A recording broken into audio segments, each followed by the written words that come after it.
Bonsoir,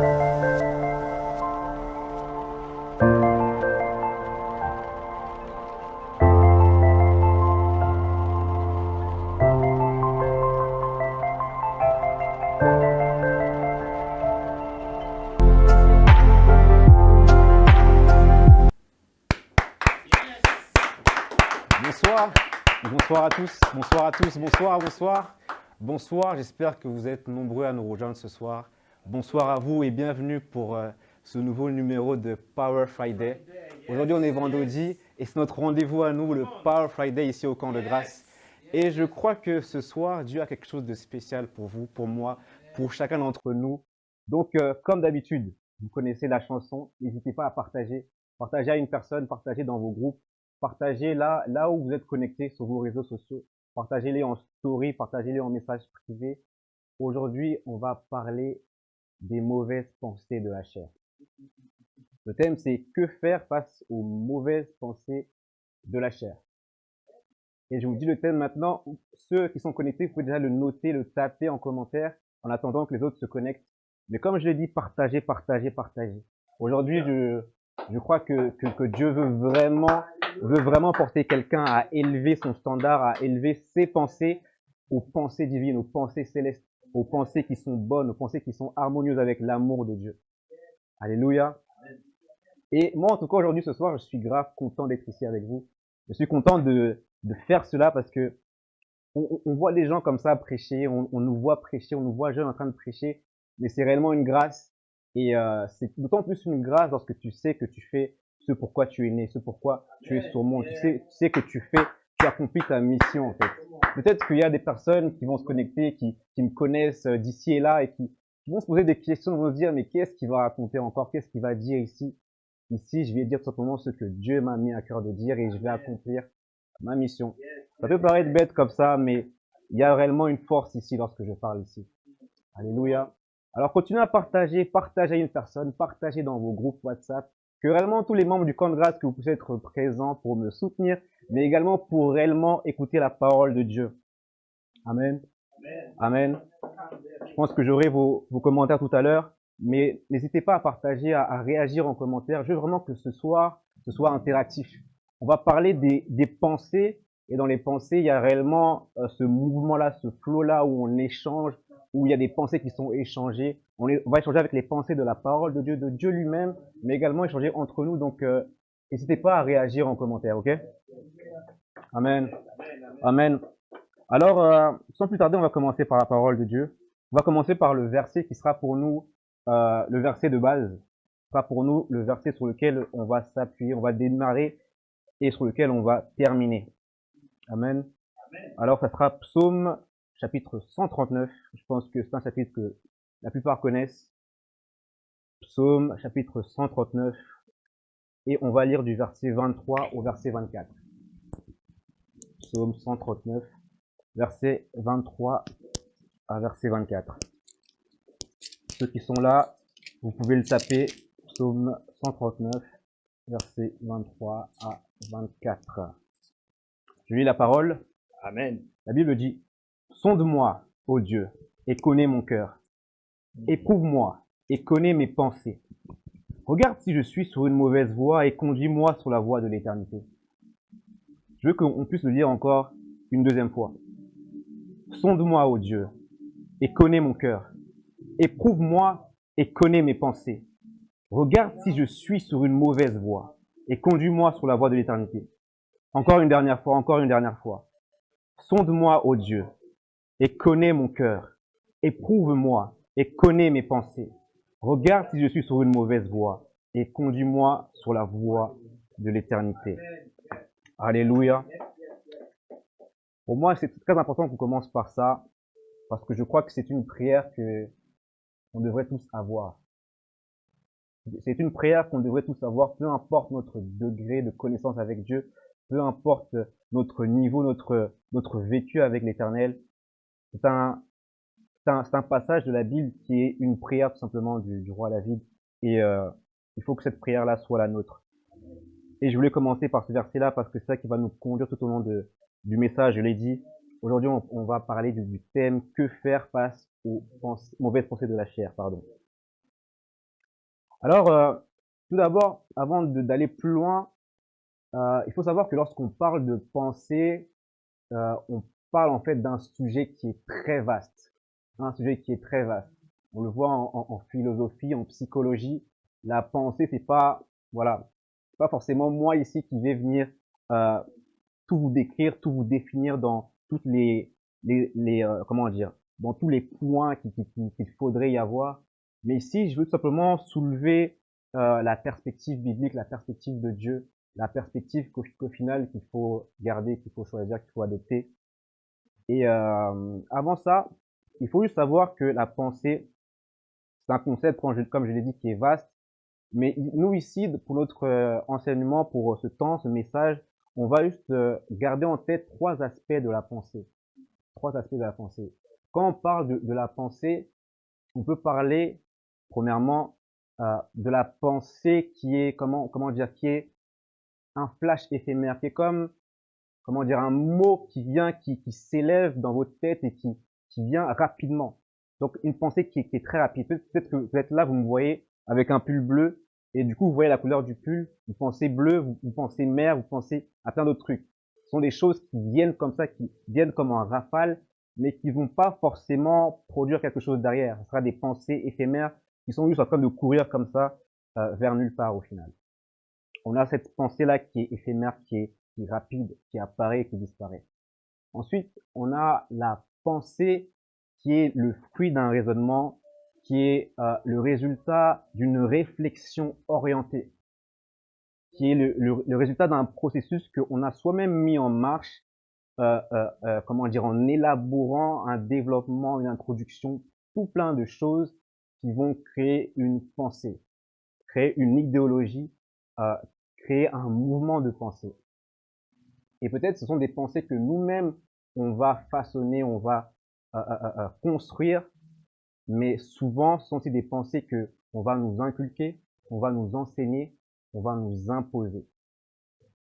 Il y a cette pensée-là qui est du coup un raisonnement, qui est quelque chose qui est ficelé, qui est construit, qui n'est pas, comment dire, le fruit du hasard ou simplement, voilà, qui sort de nulle part comme ça. Et puis pour finir, il y a la pensée qui va venir s'installer comme une habitude en fait. Et ça sera pas forcément un raisonnement que on va avoir intelligemment, consciemment. Ça sera un raisonnement qui va, comment dire, apparaître comme spontanément en fait, parce que ça va être une répétition de plusieurs choses, une répétition de plusieurs paroles, plusieurs éléments qui viennent à notre esprit, qui viennent à notre tête, qui vont se répéter, et on va parler de schéma de pensée. On va parler de paradigme. Et souvent ça, c'est propre à des cultures, c'est propre à des régions, à des pays, à des personnes, à des familles. Et en fait, c'est pas forcément quelque chose que on nous a appris, qu'on nous a dit on faut faire comme ça, il faut penser comme ça. Mais puisqu'on a toujours vu ça, on a toujours fait ça, du coup, ça crée une pensée. Du coup, il y a ces trois sortes de pensées-là que on doit garder en tête ici. La pensée qui vient, qui est éphémère, qui part. La pensée qui est le raisonnement, qui est le fruit du raisonnement, qui est orienté. Et la pensée qui est le fruit de l'habitude, qui est un schéma, qui est un paradigme. Ok? Alléluia.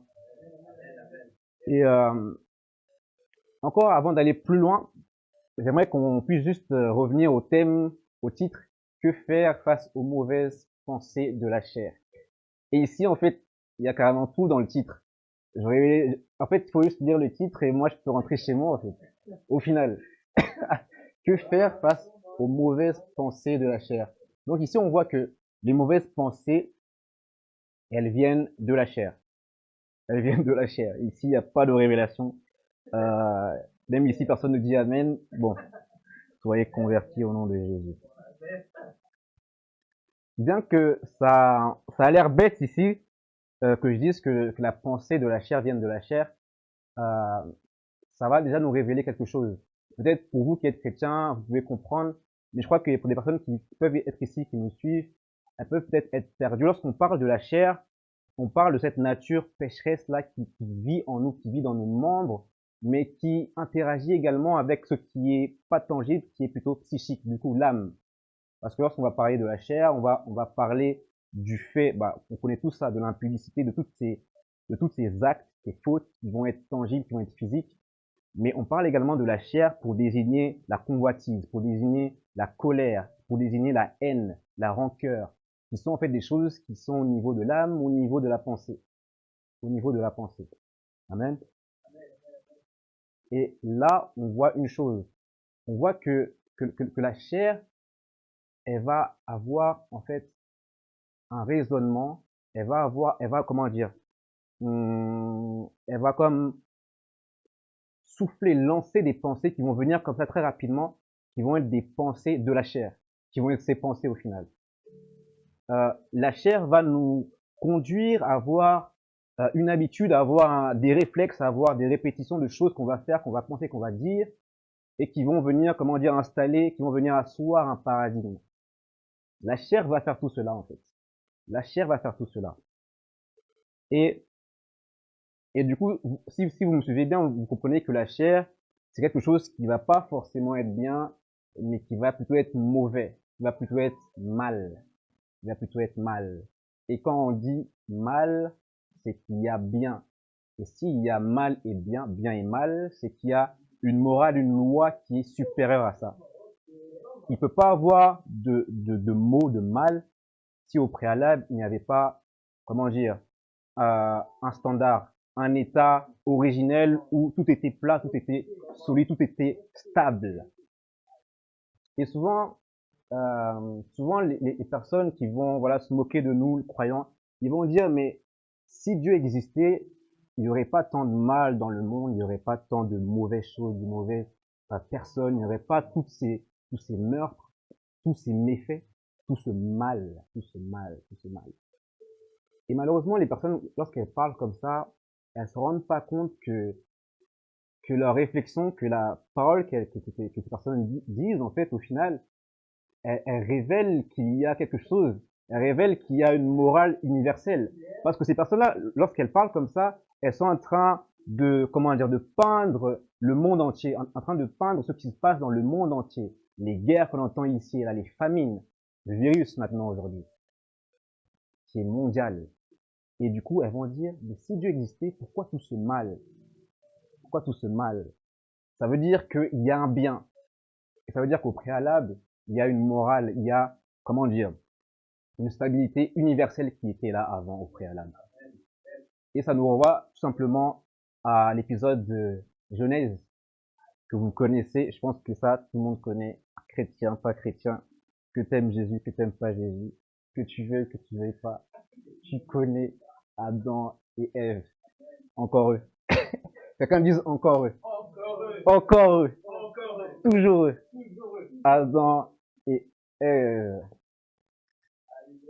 Et Adam et Ève, avant de transgresser la parole de Dieu, avant de manger le fruit de l'arbre de la connaissance du bien et du mal, ils vivaient dans l'harmonie parfaite avec Dieu. Ils vivaient dans cette loi de l'esprit, dans cette loi de l'amour de Dieu qui les environnait, de telle sorte qu'ils n'étaient même pas au courant qu'ils étaient nus, de telle sorte qu'ils n'avaient pas, comment dire, à se battre pour vivre, ils n'avaient pas à lutter pour être, comment dire, en bonne santé, ils n'avaient pas à lutter pour avoir de bons rapports avec Dieu, ils n'avaient pas à faire des protocoles, à se purifier, à sacrifier des bêtes pour venir à Dieu, parce qu'ils vivaient dans une harmonie, dans une, comment dire, dans tout un tas de choses en fait que Dieu avait mis en place par sa propre personne, par sa propre nature. Dieu était là et il avait créé une harmonie qui rentrait en Adam, qui rentrait en Ève et qui revenait à lui. Et sauf que Adam et Ève, en transgressant la parole de Dieu, ils sont venus percer l'harmonie, ils sont venus détruire l'harmonie. Ils sont venus détruire l'harmonie en fait. Et en détruisant l'harmonie, ils ont créé le bien et le mal. Donc, il y a l'harmonie qui est là, l'harmonie de Dieu, et du coup, en bas, il y a le bien et le mal qui sont là, qui sont créés, qui apparaissent. Et aujourd'hui, nous vivons avec ça dans nos membres. Peut-être tu me dis, mais j'ai rien fait, moi, je n'étais pas là. Sauf que la Bible dit que la nature pécheresse, elle est restée ancrée dans l'homme, elle est restée ancrée en nous, dans nos membres, elle est là. Elle est là dans nos membres, elle agit, elle fonctionne. Et malheureusement, on le voit aujourd'hui. Tout va de mal en pire, comme on dit. On se rend compte qu'on nous parle de confinement depuis maintenant 1 an, mais qu'aujourd'hui encore, il faut encore retourner au confinement, comme si le confinement d'avant, en fait, au final, n'avait servi à rien. Parce qu'on va de pire en pire. Les choses s'aggravent, en fait. Parce que le péché commence à abonder, le péché se multiplie, parce que il réside dans la chair, il réside dans l'homme. Il réside dans l'homme. Et ce que je voulais dire, c'est que, du coup, pour nous, la chair, elle va, comment dire, être l'adversaire de Dieu. Elle va être l'adversaire de l'harmonie parfaite de Dieu. Elle va être l'adversaire de l'amour de Dieu, de la vie de Dieu. Et pour vous le prouver, parce qu'ici, je ne veux pas parler juste pour parler, mais on est bien une église. Et on va juste ouvrir la parole de Dieu, ouvrir la Bible. Encore une fois, c'est un verset que beaucoup connaissent ici. On va aller dans Romains 8. On va aller dans Romains 8. Romains 8. Thank you, Jesus. Thank you, Jesus. Thank you, Jesus. Romains 8, on va lire du verset 5 au verset 8. Tu peux lire, il est ici. Romains 8, verset 5. Ceux, en effet, qui vivent selon la chair s'affectionnent aux choses de la chair, tandis que ceux qui vivent selon l'esprit s'affectionnent aux choses de l'esprit. Et l'affection de la chair, c'est la mort, tandis que l'affection de l'esprit, c'est la vie et la paix. Car l'affection de la chair est inimitié contre Dieu, parce qu'elle ne se soumet pas à la loi de Dieu, et qu'elle ne le peut même pas.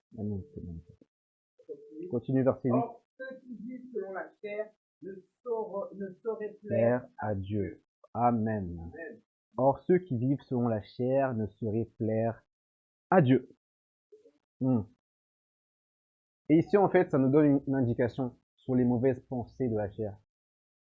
Lorsque tu commences à penser à la mort, c'est-à-dire que tu ne penses pas à la vie.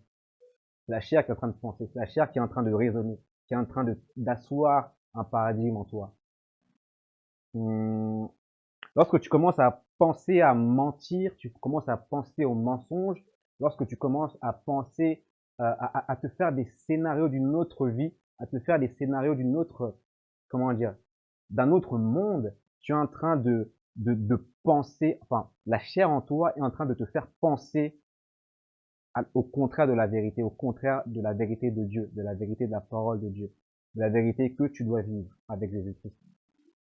Lorsque tu es en train de penser au suicide, lorsque tu es en train de penser à te mépriser, à te rabaisser, en fait, la chair qui est en train d'influencer tes pensées et de te faire penser contre la parole de Dieu, contre la pensée de Dieu qui va te dire que tu es une créature merveilleuse, qui va te dire que Dieu a envoyé son Fils unique mourir pour toi. Tu vas avoir des pensées qui vont être contre cela. Tout ce qui va être de la chair va être contre Dieu, contre l'amour de Dieu, contre l'harmonie parfaite que Dieu veut avec nous. Ce sont les pensées de la chair qui font cela. Ça, c'est un moyen de le savoir. Lorsque tu as ce genre de pensée-là, arrête-toi un peu, ressaisis-toi et comprends que là, la chair est en train de te gagner. La chair est en train de te gagner. Parce que si un homme réussit à t'avoir au niveau de tes pensées, tu deviens son esclave. Tu deviens sa marionnette, il peut faire de toi ce qu'il veut. Et peut-être que vous le voyez sur les réseaux, sur Internet, beaucoup parlent voilà, de tout ce qui est complotisme, tout ce qui est théorie du complot. Et souvent, on voit cette image-là. Il y a quelqu'un comme ça qui est en train de nous téléguider. On voit une marionnette en bas et c'est un peu ça ce qui se passe. On nous montre des images, on nous montre des choses en fait qui vont influencer nos pensées.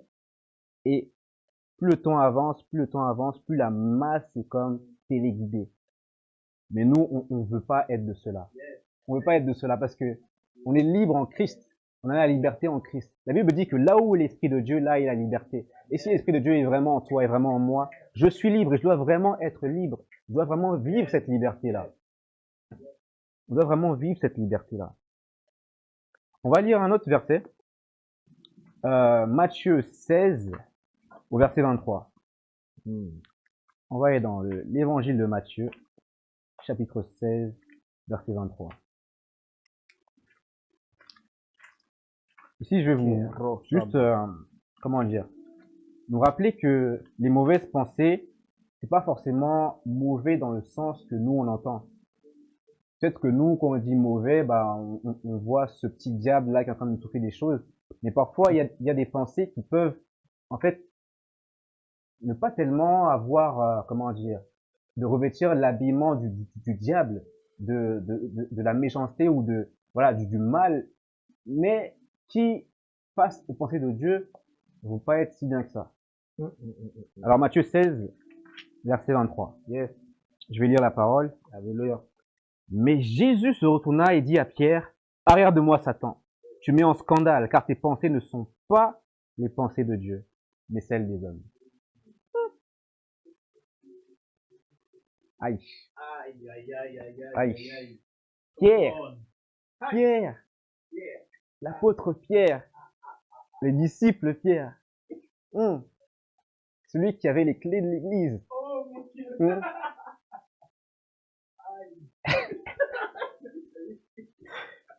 En plus, il y a quand même une chose qu'il faut savoir. Quand on parle de André et Pierre, il faut se rappeler qu'au final, c'est André qui a eu le premier contact avec Jésus, qui a eu le premier contact avec le Seigneur. Normalement, ce serait André qui devrait être le premier. Mais quand on parle de premier, on parle de princeps, celui qui vient en première position. Il n'est pas forcément celui qui a connu avant ou qui est venu avant, mais c'est celui qui a un rang supérieur, tout simplement. Et Jésus, il semble que son choix, c'était Pierre. Ce Pierre-là qui vient dire des pensées, des pensées qui ne sont pas les pensées de Dieu. C'est même Pierre qui va après ensuite renier Jésus 3 fois. Bon, c'est le choix de Dieu. C'est le choix de Dieu, on va dire ça. Mais je pense que Pierre est un homme qui, on va pas dire chanceux, mais qui a eu plein de grâce de marcher avec le Seigneur Jésus. Et je pense que même ce passage-là, je pense que dans sa vie après, par la suite, il a dû se rappeler de ça et que ça a dû façonner ses pensées et faire de lui l'apôtre qu'on connaît jusqu'à aujourd'hui. Parce que c'est un pilier pour l'Église, la parole nous le dit. Mais ici, voilà ce que Jésus va dire. Arrière de moi, Satan. Tu mets en scandale, car tes pensées ne sont pas les pensées de Dieu, mais celles des hommes. Alors, on va quand même essayer de savoir ce que Pierre il a dit aussi. Hein? Je pense que c'est une bonne chose. Alors, on va juste aller au verset 21. Je vais lire encore une fois. Dès lors, Jésus commença à faire connaître à ses disciples qu'il fallait qu'il aille à Jérusalem, qu'il souffrit beaucoup de la part des anciens, des principaux sacrificateurs et des scribes, qu'il fut mis à mort et qu'il ressuscita le 3e jour. Pierre, l'ayant pris à part, se mit à le reprendre et dit, à Dieu ne plaise, Seigneur, cela ne t'arrivera pas.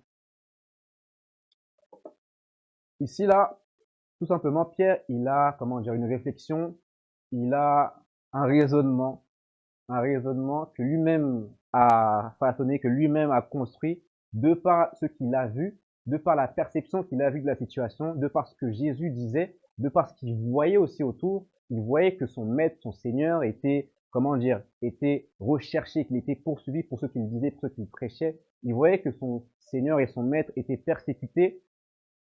Et là, son même Seigneur et maître lui dit qu'au final, ces gens qui l'ont persécuté, il va aller vers eux et qu'il doit mourir de leurs mains. Et Pierre, tout simplement, il voit que son maître, celui qui l'a sorti de sa vie de ténèbres et qui l'a rendu à la lumière, celui qui l'a fait de pêcheur de poissons à pêcheur d'hommes, celui qui l'a permis de pouvoir chasser les démons et guérir les malades, de pouvoir prêcher, celui qui en fait qui lui a changé la vie, ce même Seigneur va lui dire qu'il doit être mis à mort. Et donc je crois que là, Pierre, il n'a pas réfléchi très longtemps en fait. Les pensées sont venues très rapidement et son raisonnement est venu très rapidement et pour lui, c'était la bonne chose à faire. C'est la bonne chose à faire que de dire non, non Seigneur, tu ne vas pas mourir. Non, vas pas mourir. Pourquoi? Pourquoi toi, le Seigneur, celui qui chasse les démons, celui qui a autorité sur les mers, sur les vagues, sur les flots, sur les tempêtes, comment toi tu vas mourir? Et Pierre, il a dit non, il a dit non, il a dit non, non, cela ne t'arrivera pas. Donc ici, on a quand même une pensée qui au final n'est pas si mauvaise que ça. Elle n'est pas si mauvaise que ça. Je pense pas que forcément Pierre voulait rester avec Jésus parce que Jésus, voilà, il a amené la fouille, il a amené la fame et tout. Non, je pense que Pierre était sincère. Et même lorsqu'on regarde les évangiles, la Bible nous le dépeint comme quelqu'un qui était vraiment vrai, qui n'était pas faux et qui réagissait comme il réagissait, parfois même avec violence, mais qui était sincère. Donc lorsqu'il parle comme ça, je pense que c'est son cœur qui parlait. Non Seigneur, cela ne va pas t'arriver. Ça ne va pas t'arriver. Mais pourtant Jésus va lui dire, arrière de moi Satan. Arrière de moi Satan. C'est quand même très grave. Ça veut dire qu'à ce moment-là, pour Jésus, c'était Satan. À ce moment-là, il avait la même pensée que Satan. Il avait la même pensée que Satan. Il avait la même pensée que Satan. Et nous, on sait maintenant, qui avons la Bible, qui avons toute la structure de la parole de Dieu, on sait que, en fait, c'était le plan de Dieu que, le Fils de Dieu, que Jésus aille mourir à la croix. On sait que c'était la bonne chose à faire. Mais maintenant, Pierre, de son niveau et de sa perspective à lui, comment il aurait pu savoir que cette pensée-là, au final, était la pensée de la chair, la pensée des hommes, la pensée de Satan, la pensée qui est adversaire avec Dieu. Donc ici, je viens juste nous faire réfléchir à nos pensées. Parfois, on peut croire que on a des pensées qui sont sages. Parfois, on peut croire que ce qu'on pense connaître, ce qu'on pense faire, ce qu'on pense savoir, en fait, c'est quelque chose qui est sage et qui va sans doute plaire à Dieu, qui va plaire à nos anciens, qui va plaire à nos familles, qui va plaire à nos parents, qui va plaire à maman, qui va plaire à papa, qui va plaire à mes frères et sœurs.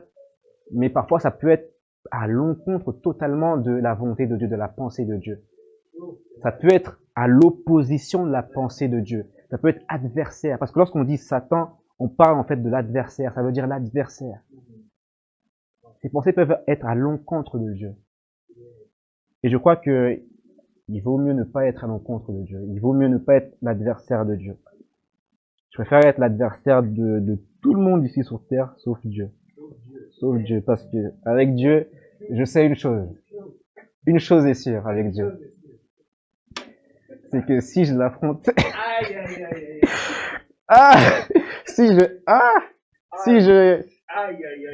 I don't think so. I don't think so. Ici, du coup, ça va permettre de transiter vers un autre aspect des pensées, comment dire, plutôt une autre source des mauvaises pensées qui peuvent être la frustration. La frustration. La frustration, ça peut être une source qui va produire des mauvaises pensées. Et je pense que peut-être Pierre, lorsqu'il a entendu Jésus lui parler comme ça, il a pu être frustré par la suite. Et la frustration, ça va être un état dans lequel on va être où, notre volonté ne va pas être satisfaite, où notre désir ne va pas être assouvi, où ce que on veut faire ne va pas s'accomplir, où on va avoir du mal à le faire, ou peut-être qu'on va avoir de l'opposition, on va avoir quelque chose qui va venir à l'encontre de notre désir, et du coup on va être frustré. On va être frustré. Et cet état-là va faire en nous que il y aura des mauvaises pensées qui vont commencer à apparaître, à venir. Il y aura des mauvaises pensées qui vont commencer à environner notre tête. Et en fait, lorsque tu as des frustrations, lorsque tu as une frustration, c'est un schéma de pensée qui est en train de s'installer peu à peu. C'est un schéma de pensée qui est en train de s'installer peu à peu. Et la frustration peut venir de tout un tas de choses, en fait. Elle peut venir de plein de choses. La Bible dit dans Proverbe 21, verset 25, que les désirs du paresseux le tuent, parce que ses mains refusent de travailler. Les désirs du paresseux le tuent, parce que ses mains refusent de travailler. Ici, je veux vraiment nous parler à nous. Je veux pas que prêcher pour que tu dises, ah voilà, c'est un tel qui m'a frustré. C'est une telle qui m'a frustré. C'est mes parents qui m'ont frustré. C'est mon passé qui m'a frustré. C'est mon quartier qui m'a frustré. C'est la France qui m'a frustré. Non. Je veux qu'on puisse se parler à nous-mêmes. Les désirs du paresseux, les pensées du paresseux le tuent. Parce que ses mains refusent de travailler. Ses mains refusent d'agir. Parfois, on peut avoir des pensées, on peut avoir des projets, on peut avoir des choses qu'on a planifiées, on peut avoir des désirs qui sont en fait, comment dire, une combinaison de ce que notre cœur veut, mais aussi de ce que la volonté, notre âme veut, ce que nos pensées veulent. Et du coup, puisque on va pas répondre, on va pas avoir l'action qui va avec, on va pas faire la chose, comment dire, faire la prolongation de notre pensée, et ben on va être arrêté. Et du coup, au final, ces pensées-là, elles vont pas s'arrêter parce que je pense que ici, on est tous humains. On sait que parfois, on peut avoir des pensées qui viennent, et on veut s'arrêter, et on a du mal à s'arrêter. On a du mal à s'arrêter. Et malheureusement, lorsque tu as une pensée, lorsque tu as un projet, lorsque tu as un désir, que tu veux le faire, mais que tu le fais pas, pour un tas de raisons qui sont des excuses en fait, mais juste parce que tu es paresseux, au final, ces pensées qui restent avec toi, elles finissent par te tuer. Ces pensées qui peuvent être peut-être bonnes, parce qu'au final, avoir un projet, avoir un désir, avoir quelque chose qu'on veut faire, c'est quelque chose de bon, n'est-ce pas? Mais lorsqu'on ne le fait pas, ces pensées restent. Ça reste, ça reste, ça reste, ça reste. Tu sais que tu dois faire quelque chose, tu sais que depuis un an, tu dois reprendre le sport, tu sais que depuis un an, tu dois parler à un tel, tu sais que depuis un an, tu veux reprendre tes études, depuis un an, tu veux faire ceci, tu veux faire cela, mais tu es là. Tu te dis non, c'est pas ma faute, c'est le Covid, c'est le confinement, non, c'est pas ma faute, c'est les parents, non, c'est pas ma faute, c'est la situation familiale, non, c'est la situation financière.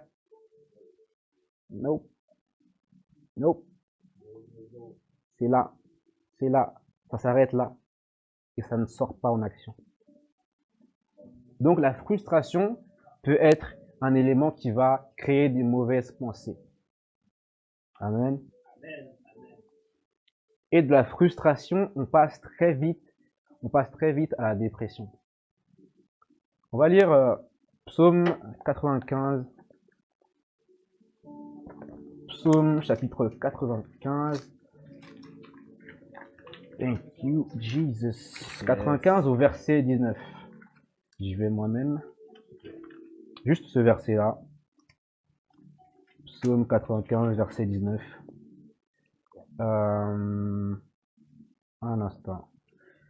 Je crois que j'ai pas le bon verset ici.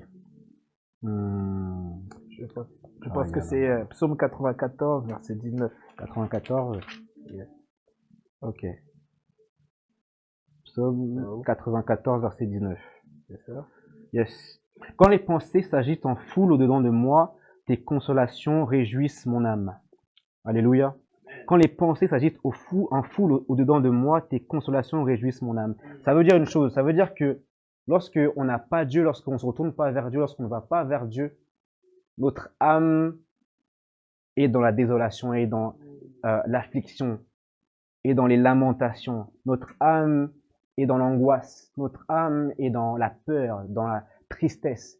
Notre âme est meurtrie. Parce qu'on a une foule de pensées au-dedans de nous. On a une foule de pensées non assouvies, une foule de désirs, de projets non assouvis au-dedans de nous, qui nous rongent de l'intérieur. Et notre âme est meurtrie, notre âme est meurtrie, notre âme est meurtrie. Combien, à cause de ce temps de crise, sont en train d'être meurtris? Parce qu'ils voient la vie s'arrêter, ils n'arrivent pas à s'adapter, et du coup, ils sont ralentis, ils sont comme contraints juste à vivre avec leurs pensées.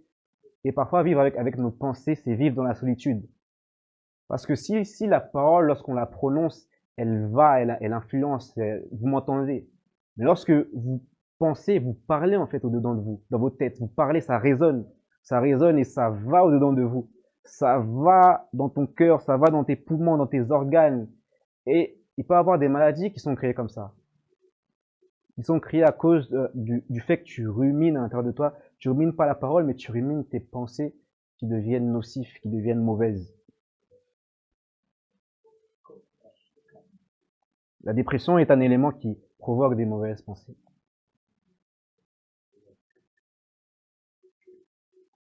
Alléluia. La Bible nous dit également dans Ecclésiaste 5, elle nous donne un autre élément qui peut provoquer des mauvaises pensées. Ecclésiaste 5 nous dit que les songes naissent de la multitude de nos occupations. Et pour ceux qui sont du camp de grâce, peut-être ceux qui ont été connectés ces derniers mercredis, on a eu le prophète qui nous a enseigné sur les rêves, sur les songes et les visions. Et je pense qu'on a pris ce verset-là pas mal de fois, Ecclésiaste 5, lorsque la Bible nous dit que les rêves, les songes viennent de la multitude de nos occupations. Et le prophète nous a dit que les occupations en question, c'est pas forcément, enfin, ça compte ce qu'on fait, ce qu'on pratique, nos habitudes, ce qu'on fait, le travail, la maison, la famille, ce que tu vas manger, peut-être que tu vas le rêver le soir. Mais c'est également les occupations de ta tête, les occupations de ton esprit, de tes pensées. Ce à quoi tu es occupé. Ce dans quoi tu dépenses ton temps, ton énergie. Et parfois, souvent même, comment dire, l'endroit où on va vraiment être occupé, ça va être nos pensées. On va être occupé à penser, à réfléchir à une circonstance, à réfléchir à ce que un tel m'a dit. Et du coup, tu vas te faire un scénario, j'aurais dû lui dire ça, j'aurais dû lui répondre comme ça, en plus elle m'a regardé comme ça, en plus elle m'a dit ça alors que je l'avais fait ça. Moi, je comprends pas pourquoi elle m'a fait ça alors que j'ai toujours été comme ça avec elle.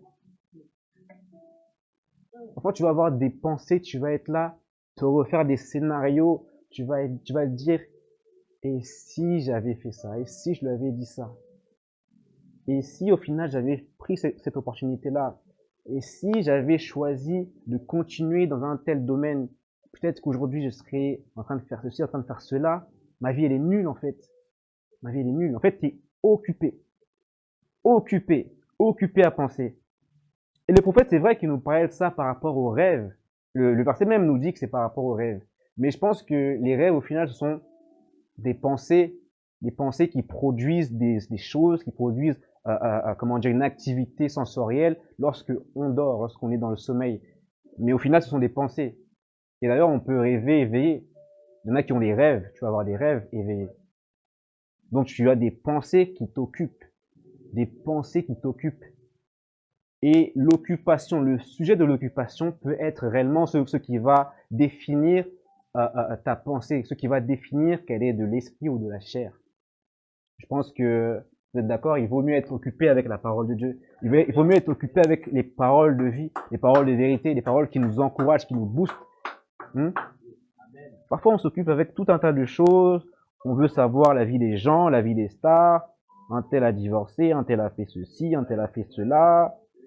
En plus, même, parfois, c'est des stars, c'est même pas des stars. Les anges de la télé, je sais pas quoi, là. Oh my God. Je juge personne. Chacun a son temps. Chacun gère son temps. Chacun gère son temps comme il le veut. On se débrouille tous. Oh my God. On va avancer un peu. Parfois également, les mauvaises pensées de la chair peuvent être dues à un manque de diligence, à un manque de discipline. Il y a quelque temps, j'ai vu sur Internet une phrase qui m'a vraiment interpellé. Il disait que comment dire, que la discipline est plus forte que la passion et la motivation. La discipline est plus forte que la passion et la motivation. Tu peux être passionné d'une chose, passionné, je sais pas moi, peut-être que tu as la passion de chanter ou de jouer d'un instrument, tu es passionné par ça, tu es même motivé parce que tu vois autour de toi des amis qui chantent bien, qui jouent bien, tu regardes des vidéos qui te motivent, mais au final, t'es pas discipliné, au final, tu ne joues pas régulièrement. Au final, tu prends pas le temps, en fait, qu'il faut pour grandir, pour progresser. Je suis en train de parler du manque de discipline qui peut être un élément qui va, comment dire, causer des mauvaises pensées de la chair. Parfois, on peut avoir des projets, avoir des choses qu'on veut faire. Et pour nous, pour la perspective spirituelle voudrait que Dieu nous donne une vocation à tous, un appel. Dieu nous appelle. Il y a un ministère qui est le ministère de la réconciliation. Le ministère que Dieu a commencé en Jésus-Christ en allant mourir à la croix pour ses enfants, mourir à la croix pour que quiconque croit ait la vie éternelle. Cette vocation-là qui nous donne un démonter aussi. Il nous donne par son esprit, il nous donne la capacité de pouvoir être ministre de l'alliance, ministre de la réconciliation. On, on va vers nos familles, on va vers les personnes, on va créer la réconciliation avec Dieu. On va créer la réconciliation avec Dieu. Parce que le péché est venu séparer l'homme d'avec, a créé la séparation. Et il y a des hommes qui vivent sans connaître Dieu. Ils ne vivent pas sans Dieu parce que personne ne vit sans Dieu, mais ils vivent sans connaître Dieu et sans avoir une conscience tangible de Dieu avec. Et malheureusement, il y a un problème à ça. Ce n'est pas la volonté de Dieu. Dieu veut parler à ses enfants. Dieu veut communier à ses enfants. Et ce ministère-là qu'il nous donne. Mais parfois, voilà, Dieu fait en sorte que chacun est appelé, chacun est dans son couloir. Il a fait des apôtres, il a fait des prophètes, il a fait des pasteurs, des docteurs, des évangélistes. Il a fait des personnes qui performent, il a fait des personnes qui ont la capacité de gouverner, des personnes qui ont le don de guérison.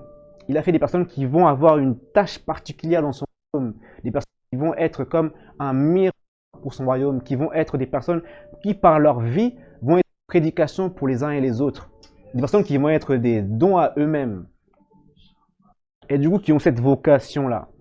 Et parfois, on peut savoir qu'on est appelé. On peut savoir qu'on a la paix de Dieu sur la vie, sur notre vie. Mais par manque de diligence, par manque de connaissance peut-être, on ne veut pas être prise. Et du coup, on est en train de fight contre la pensée de Dieu. Et du coup, le fait que tu doutes de ton appel, tu doutes de toi, tu doutes de ta capacité, tu es en train d'avoir des pensées de la chair. Tu es en train d'avoir des mauvaises pensées de la chair. Tu es en train de nourrir une pensée qui va à l'opposition de la pensée de Dieu. Tu es en train de t'asseoir dans un schéma qui n'est pas celui de Dieu. Et ça me rappelle moi-même en fait. Depuis, je crois, 2013, il y a un homme de Dieu qui est voir. C'était après une conférence de jeunes. On avait loué le Seigneur. Je ne comprenais pas grand-chose. Mais cet homme m'a montré sur l'estrade et il m'a dit, tu es appelé. Toi, tu es appelé à être un serviteur de Dieu. Tu es appelé à prêcher. C'est en 2014, pardon. 2014. Il dit, tu es appelé à prêcher. Tu es appelé à être un serviteur de Dieu. Tu es appelé à être un pasteur. Il m'avait dit ça en 2014. Et non, c'était en 2013, pardon. C'était bien en 2013. Et ensuite, en 2014, je me suis dit, et mon pasteur de l'époque, que vraiment Dieu le bénisse, quelqu'un que j'admire, que j'honore vraiment, il m'avait dit une parole après mon baptême. Et pour moi, je croyais qu'il avait dit en rigolant. Et il avait dit en rigolant, mais ça a un impact tellement lourd pour moi dans ma vie. Comme si sa phrase était venue s'asseoir en moi et avait créé quelque chose de mauvais. Et au final, cette phrase, après, il m'avait dit ça, nanana, et il m'a regardé en son, il m'a dit, je savais ce que je faisais.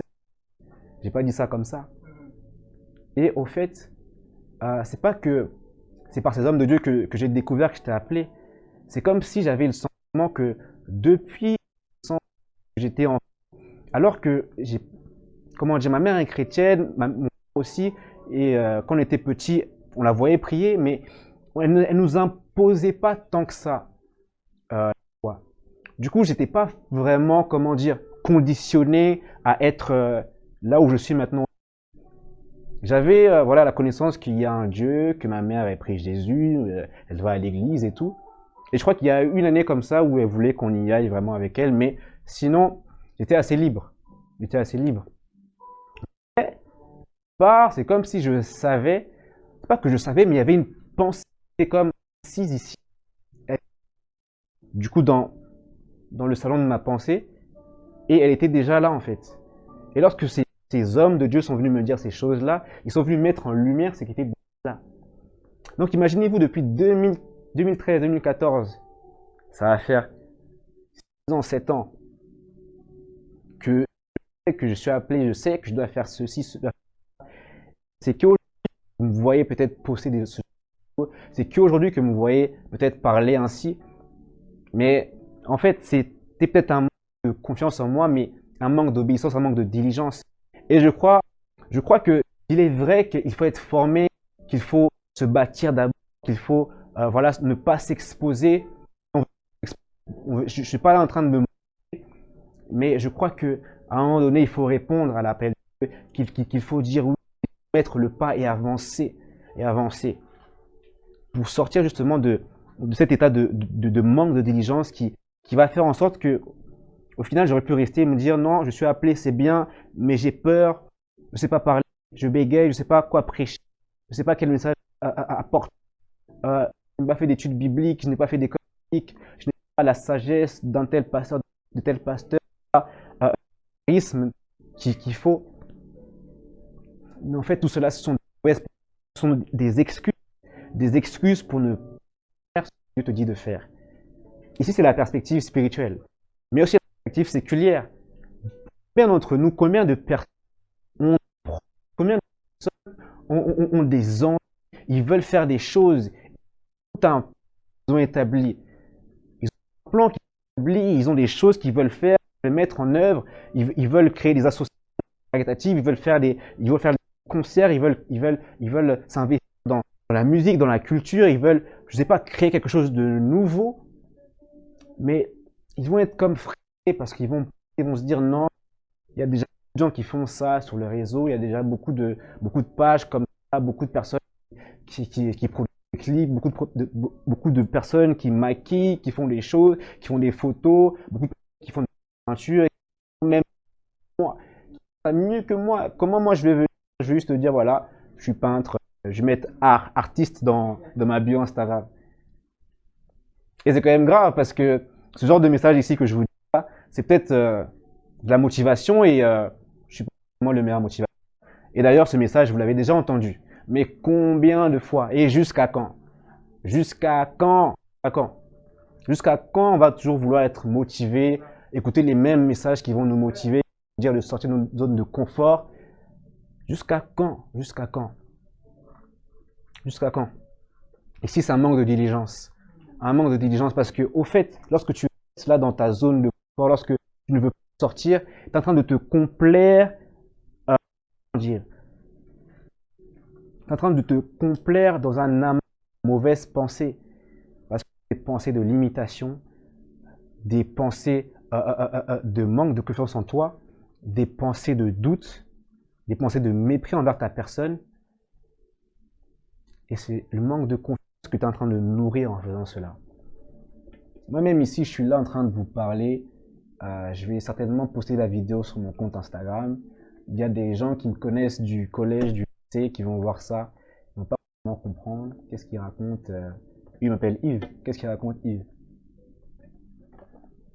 Si on calcule tout ça, si on calcule toutes ces pensées-là qui sont extérieures à nous, et qu'on vient nous-mêmes, parole, mettre comme le sceau à ces pensées, les confirmer, et bah, c'est comment dire, on va se freiner soi-même. C'est comme si tu mets l'embrayage, tu vas pas avancer bien loin.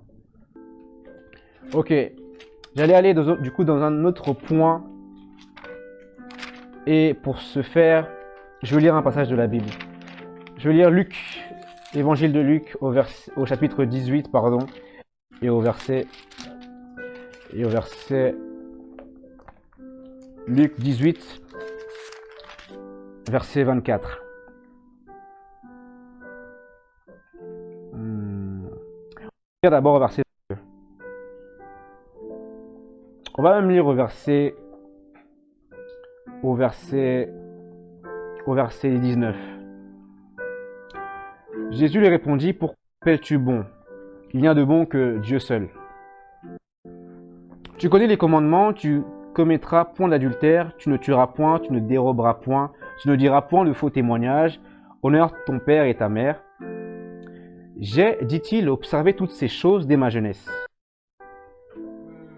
Jésus ayant entendu cela, lui dit, il te manque encore une chose. Vends tout ce que tu as, distribue-le aux pauvres et tu auras un trésor dans les cieux. Puis viens et suis-moi. Lorsqu'il entendit ces paroles, il devint tout triste, car il était très riche. Voyant qu'il était devenu tout triste, dit qu'il est difficile à ceux qui ont des richesses d'entrer dans le royaume de Dieu. Car il est plus facile à un chameau de passer par le trou d'une aiguille qu'à un riche d'entrer dans le royaume. Ce qui voulait dire, et qui peut être sauvé? Ceux qui l'écoutaient en parenthèse, les disciples. Et qui peut être sauvé? Jésus répondit, ce qui est impossible aux hommes est possible à Dieu. Alléluia. Ici, c'est le passage du jeune homme riche, passage du jeune homme riche qui est comme mentionné dans d'autres évangiles. Et dans d'autres évangiles, il est mentionné que ce jeune homme riche, lorsque Jésus lui a répondu, lorsque Jésus lui a dit de vendre tous ses biens, lorsque Jésus lui a dit de vendre tous ses biens, la Bible dit dans d'autres passages que ce jeune homme est parti, qu'il s'en est allé, qu'il était tout triste et qu'il est parti au final. Ce jeune homme accomplissait ce que disait la loi, il faisait les commandements, il les observait, il les respectait. Cet homme était un homme bon qui donnait l'argent aux pauvres, qui faisait l'aumône, qui observait le sabbat, qui priait le Seigneur, je pense. Cet homme faisait des bonnes actions, des bonnes choses. Cet homme a compris la loi, il avait compris les commandements et s'était intégré dans ses pensées. Il savait que c'était la manière d'agir, la façon de faire les choses. Il pensait que c'était la façon de faire les choses. Il pensait ce qu'il fallait pour aller dans le royaume de Dieu, être participant du royaume de Dieu. Mais Jésus l'a tiré jusqu'à ses retranchements. Il l'a poussé à bout vraiment. Il a dit, ok, tu observes la loi. Ok, tu ne tues pas ton prochain. Ok, tu ne voles pas ton prochain. D'accord. Ok, tu honores ta mère et ton père. Jésus a vu ça, il a dit, parfait, clean. Mais maintenant, je vais t'emmener plus loin. Il lui dit, prends tous tes biens et vends-les. Prends tous tes biens et vends-les. À ce moment-là, il s'est dit, ah, Jésus, jusqu'à là, tu me demandes vraiment, attends, j'ai charbonné et tout, et je dois tout vendre. Et je pense ici, ce jeune homme-là, il a raté une chose parce que la Bible dit que son visage est devenu tout triste et qu'il est parti parce qu'au fond de lui, il s'est dit, ça, je ne peux pas faire ça, c'est trop dur pour moi, ça, c'est impossible pour moi. Je pense qu'au niveau de sa pensée, il a tellement pensé, il a réfléchi, il a dit non. Il est parti dans les recoins, dans les angles et tout, il a dit non. Et selon sa pensée, c'était impossible pour lui. Selon sa pensée, c'était trop dur pour lui. Parce que pour lui, il fallait juste observer les lois, observer toutes les lois, tout ce que les lois prescrivaient. Mais là, ce que Jésus demandait était trop dur pour lui, était impossible pour lui. Il était arrivé à ses bornes humaines, à ses limites humaines. Et malheureusement, sa façon de penser l'a empêché d'aller plus loin. Sa façon de penser, a fait qu'il était en opposition avec Dieu, a fait qu'il n'a pas pu suivre le Seigneur Jésus. Et malheureusement, je pense qu'il est parti trop tôt, parce qu'ensuite, les disciples, ils ont dit, et qui peut être sauvé? Et qui peut être sauvé? Comme si eux aussi avaient des richesses, comme si eux aussi avaient ce même problème-là, comme si eux aussi, comment dire, lorsque Jésus leur aurait demandé de vendre tous leurs biens, comme si eux aussi ils auraient eu la même réaction, comme si eux aussi ils seraient devenus tristes et ils seraient partis.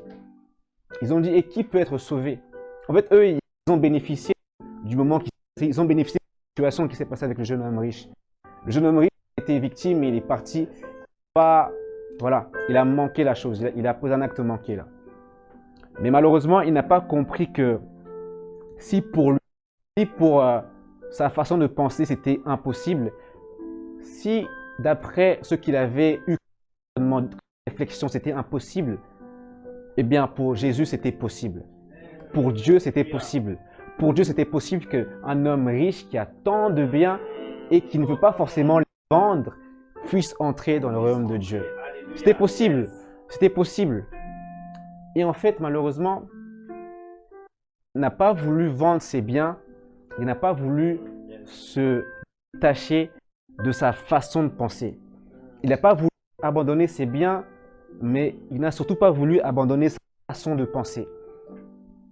Et parfois, c'est ce qu'on fait. On ne veut pas abandonner notre façon de penser. On a toujours pensé comme ça, toujours réfléchi comme ça, et on se dit non, c'est trop dur, c'est impossible pour moi, je ne peux pas changer de façon de penser. J'ai toujours pensé comme ça, donc je ne peux pas du jour au lendemain juste changer. Et d'ailleurs, j'ai vécu des choses qui ont fait que je pense comme ça, des choses qui ont fait que je réagis comme ça, que j'agis comme ça, que je pense comme ça. C'est trop dur pour moi de changer et d'avoir une nouvelle marche, d'adopter un nouveau comportement, d'adopter un nouveau paradigme. C'est trop dur pour moi, c'est impossible. C'est impossible. C'est impossible. C'est impossible. Mais tu sens que Dieu est en train de te dire, vas-y, fais-moi confiance, abandonne ça, fais-moi confiance et suis-moi, suis-moi, suis-moi, viens avec moi. Mais toi, tu es là en train de lutter avec Dieu. Tu te dis non, non Seigneur, c'est trop dur. J'ai trop pensé comme ça. C'est comme ça que je pense, c'est ce que je crois qui est bon pour moi. J'ai vu ça et du coup, ça m'a fait que j'ai adopté ce schéma de pensée, à ce paradigme-là. Et je pense comme ça, donc c'est trop dur pour moi. C'est trop dur pour moi. Non, et avec Christ, c'est trop dur pour moi. Du coup, moi, j'aime Dieu, j'aime le Seigneur, mais plus loin, je peux pas aller au-delà de mes peurs. Non, c'est trop difficile pour moi. Non, c'est trop dur pour moi. Non, c'est impossible pour moi. Et pourtant, Jésus dit, ce qui est impossible aux hommes, est possible à Dieu. Donc parfois, tu peux avoir des mauvaises pensées de la chair qui vont te persuader que c'est impossible, que ce que Dieu est en train de te dire de faire, que ce que Dieu te montre comme avenir, comme futur, non, c'est impossible. Non, c'est impossible, Seigneur Dieu. Non, c'est impossible. Tu te trompes, Seigneur. Et en fait, là, tu es comme ce jeune homme riche qui refuse de vendre tous ses biens. Tu es comme ce jeune homme riche qui est au final attaché à sa richesse, qui est attaché à ses biens, malgré le fait qu'il respecte la loi, il observe les commandements, malgré le fait qu'il est bon, il est fidèle à la prière, fidèle au temple, fidèle au rendez-vous de l'église, malgré qu'il prie, malgré qu'il donne l'offrande, malgré qu'il donne sa dîme, malgré qu'il est présent à l'église, malgré qu'il est présent en live, malgré qu'il repartage les lives, malgré qu'il like les posts chrétiens. Tu ne veux pas aller plus loin. Il ne veut pas aller plus loin. Il se dit non, non. J'observe la loi, j'observe les commandements, mais je vais rester en retrait. Je ne vais pas suivre le Seigneur, malheureusement. Malheureusement, je ne vais pas être participant du royaume de Dieu. Je vais regarder ça de loin. Je vais voir ça en live. Je vois mes amis qui sont là. Je vois Ridensky, je vois Altesse, je vois Modeste. Ça me suffit. Pourtant, tu sais que tu connais l'appel que Dieu a pour toi. Tu connais l'appel que Dieu a mis sur ta vie. Tu connais le désir de ton cœur. Tu connais le désir de ton esprit. Parce que notre esprit a des désirs. Notre esprit a des désirs. Si on a des désirs charnels, on a aussi des désirs spirituels. Notre esprit a des désirs. Et ces désirs rencontrent directement les désirs de Dieu. Parce que nous sommes cachés dans le Saint-Esprit. Le Saint-Esprit est en nous. Nous sommes un avec l'Esprit de Dieu. Et du coup, forcément, les désirs de Dieu, on les a au profond de nous. Au lieu d'en nous. Et parfois, malheureusement, tu vas refuser d'abandonner ta richesse. Tu vas te dire non, c'est impossible. Non, c'est impossible. Et tu vas te retirer. J'aimerais quelqu'un que c'est possible. Ce qui est impossible aux hommes est possible à Dieu. Et figurez-vous quoi? Tellement souvent. Tout est possible à deux personnes. Tout est possible à Dieu et à celui qui croit en Dieu. Tout est possible à toi. Tout est possible à nous. Tout est possible à l'Église, corps de Christ. Si on croit vraiment, si on croit et qu'on est diligent dans notre foi, et si notre foi est accompagnée d'action, c'est possible pour nous. C'est possible pour nous. Tout est possible pour nous. Tout est possible pour nous. Oh Jésus. Oh Jésus, merci Papa, parce que tout est possible à toi, Seigneur Dieu. Tout est possible à toi, Seigneur Dieu. Tu es capable de changer les façons de penser, Seigneur Dieu. Tu es capable de changer, Seigneur Dieu, les traumas qu'on a vécus, Seigneur Jésus. Tu es capable de changer, Papa, les troubles de la personnalité qu'on peut vivre, Seigneur Dieu. Tu es capable de changer, Seigneur Dieu, ce qu'on a toujours vécu.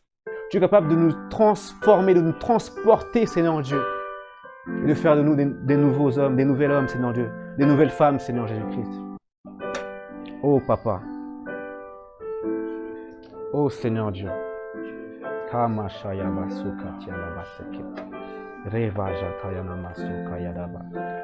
Tout est possible à celui qui croit. Alléluia. On n'est pas encore arrivé à la fin. On n'est pas encore arrivé à la fin.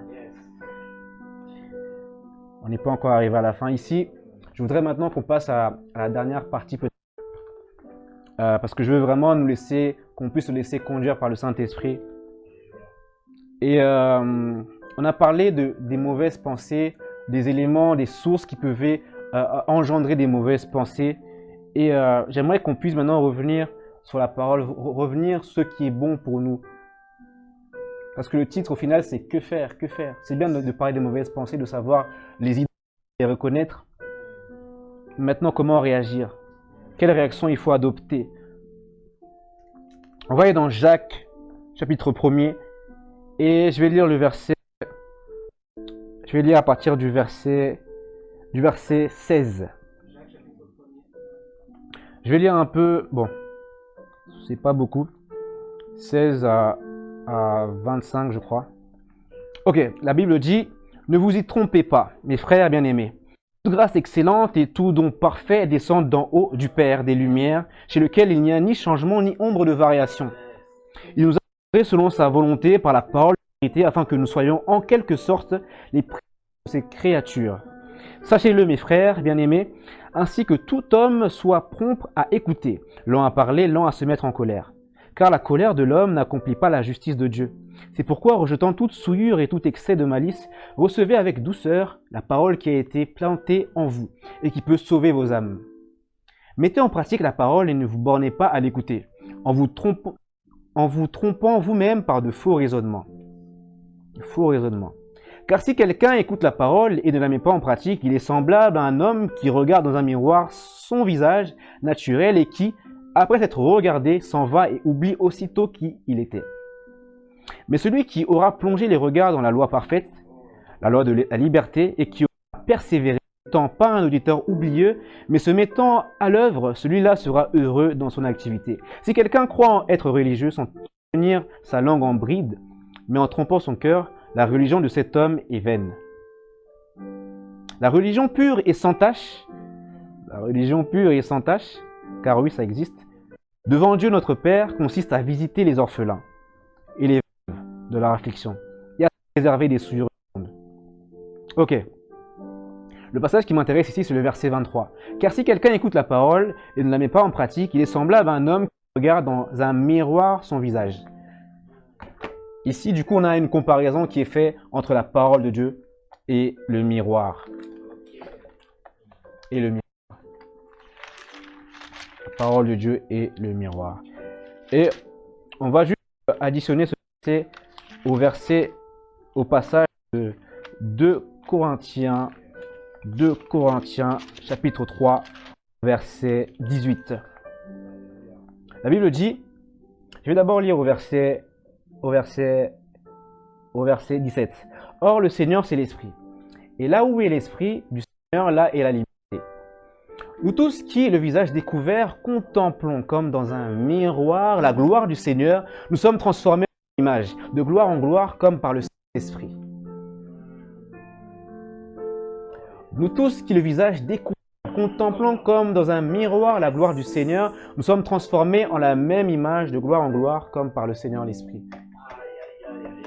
Ici, il y a une chose. Le verset de Jacques nous a parlé du fait qu'on pouvait se perdre, se tromper nous-mêmes par nos raisonnements, par nos pensées. Et le passage de Jacques nous a invité justement à rentrer en contact, à regarder la parole de Dieu, parce que lorsqu'on fait cela, c'est comme si on est en train de se regarder dans un miroir en fait. Jacques déjà a comparé la parole à un miroir. Parce que justement, il disait, ne vous trompez pas dans vos raisonnements, dans vos pensées. Donc il donnait, une astuce pour faire face aux mauvaises pensées de la chair. Et l'astuce était d'aller vers la parole de Dieu. Mais souvent, ce passage de Jacques, on n'a pas très bien compris. Et la Bible dit que... non, la Bible, bon, c'est une prolongation de la Bible. Mais un homme de Dieu, beaucoup, il dit que la parole de Dieu s'interprète par la parole de Dieu. La Bible s'interprète par elle-même. Et c'est ce qu'on voit ici en fait. Parce que le passage de 2 Corinthiens 3, verset 18, elle reparle un peu de la même chose. Elle parle de ce miroir. Elle parle de ce miroir-là. Nous tous qui, le visage découvert, contemplons comme dans un miroir la gloire du Seigneur. La gloire du Seigneur, c'est pas d'abord les flammes, les gens qui tombent, la transpiration, les parlants en langue, les paillettes. Bien que nous ici, on vit ces choses-là, n'est-ce pas? On vit ça déjà. Mais la gloire du Seigneur, c'est également sa réputation, ce pourquoi il est connu. Et comment savoir ce pourquoi il est connu? La parole de Dieu, la parole de Dieu, la parole de Dieu, la parole de Dieu. Nous tous qui le visage découvert, contemplant comme dans un miroir la gloire du Seigneur. La réputation du Seigneur, nous contemplons cela, nous contemplons cela. Je contemple cela, je lis, je médite, je rumine, je médite, je médite, je médite. La méditation. Lorsque tu te nourris de la parole de Dieu, lorsque tu te nourris de la parole de Dieu, tu es en train de contempler le miroir, de contempler la gloire de Dieu. Tu contemples la gloire de Dieu. Et c'est drôle parce que le verset de Jacques nous disait que cet homme-là qui va vers la parole de Dieu, qui est comme un miroir, lui au final, il part en oubliant qui il était. Ça veut dire que la gloire là, que ce changement de gloire en gloire, cette transformation de gloire, c'est pas vraiment une nouveauté au final. C'est peut-être une nouveauté pour notre corps charnel, une nouveauté pour l'environnement tangible. Mais il dit, il oublie qui il était. Il oublie qui il était. Il oublie qui il était. Et parfois, on peut oublier qui on est. Parce qu'on ne va pas assez vers la parole. On ne va pas assez vers voilà. On ne va pas assez vers ce miroir-là. On se contente de nos... Et au final, on se laisse tromper par nos raisonnements. On se laisse tromper par nos raisonnements. On est trompé par nos raisonnements. Que faire face aux mauvaises pensées de la chair? Va méditer. Médite la parole de Dieu. Méditons la parole de Dieu. Va vers ce miroir-là et regarde-toi dans ce miroir-là. Regarde-toi et découvre enfin qui tu as toujours été. Découvre enfin qui tu as toujours été. Découvre enfin le potentiel que Dieu a mis en toi. Découvre enfin le don que Dieu a fait de toi. Découvre enfin qui tu es. Découvre enfin que tu peux avoir les pensées de Dieu. Parce que tu as l'esprit de Dieu. Tu peux connaître les profondeurs de Dieu. Tu peux connaître les profondeurs de l'éternel. De connaître les profondeurs de celui qu'on appelle El Olam. Celui qui est Dieu d'éternité. Tu peux savoir ce qui se passait il y a 6000 ans. Parce que tu es connecté à l'esprit. Parce que tu es connecté aux pensées divines. Pensées divines, pardon. Tu es connecté aux pensées divines de Dieu. Va vers ce miroir-là. Contemple, regarde-toi, contemple, médite, lis, étudie. Médite, médite, médite.